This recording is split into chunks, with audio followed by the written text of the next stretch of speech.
ಜಾಗರ ಕಣಿವೆಯೆಂದೇ ಪ್ರಖ್ಯಾತಿಯಾಗಿದ್ದ ಭದ್ರಾ ಅಭಯಾರಣ್ಯ ಅನೇಕ ಜೀವ ವೈವಿಧ್ಯತೆಯ ಆಗರ.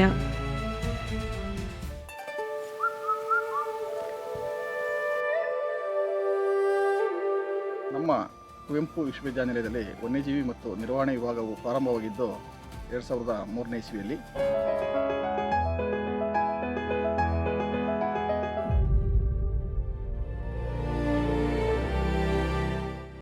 ನಮ್ಮ ಸ್ಟೂಡೆಂಟ್ಸ್ ಕೈಲಿ ನಾವು ಕ್ಯಾಮ್ರಾ ಟ್ರಾಪ್ಸ್ ಹಾಕಿಸ್ತೀವಿ.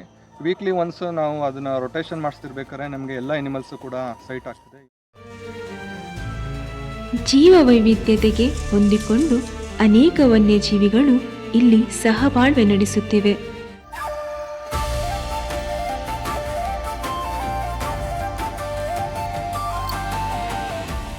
ಗ್ರಾಮೀಣ ಪ್ರದೇಶದ ವಿದ್ಯಾರ್ಥಿಗಳಿಗೆ ಸಾಕಷ್ಟು ಅವಕಾಶ ಕೊಟ್ಟು ವನ್ಯಜೀವಿ ಸಂರಕ್ಷಣೆಗೆ ನಮ್ಮ ದೇಶದಲ್ಲಿ ದೊಡ್ಡ ಕೊಡುಗೆಯನ್ನು ನೀಡ್ತಾ ಇದ್ದಾರೆ. ನಾನು ಸ್ಟೂಡೆಂಟ್ಗಳನ್ನು ಒಳಗೊಂಡು ಇಲ್ಲಿವರೆಗೂ 229ಕ್ಕೂ ಹೆಚ್ಚು ಪಕ್ಷಿಗಳನ್ನು ನಾವು ರೆಕಾರ್ಡ್ ಮಾಡಿದ್ದೀವಿ.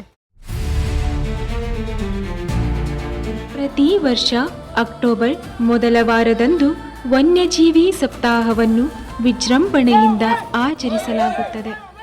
ಅನೇಕ ಪ್ರಾಜೆಕ್ಟ್ಗಳಲ್ಲಿ ಪಶ್ಚಿಮ ಘಟ್ಟದಲ್ಲಿ ನಡೆಯುವಂಥ ಅನೇಕ ಪ್ರಾಜೆಕ್ಟ್ ಆಗಿರ್ಬೋದು, ಈಶಾನ್ಯ ಹಿಮಾಲಯ ಆಗಿರ್ಬೋದು, ಅನೇಕ ಪ್ರಾಜೆಕ್ಟ್ಗಳಲ್ಲಿ ನಮ್ಮ ವಿದ್ಯಾರ್ಥಿಗಳು ಕೆಲಸ ಮಾಡ್ತಿದ್ದಾರೆ. ಇಲ್ಲಿನ ಕಾಡು ವನ್ಯಸಿರಿ ಎಂದಿಗೂ ಹೀಗೆಯೇ ಇರಲಿ ಎಂಬುದು ವನ್ಯಜೀವಿ ವಿಭಾಗದ ಎಲ್ಲ ಸದಸ್ಯರ ಮುಖ್ಯ ಆಶಯ.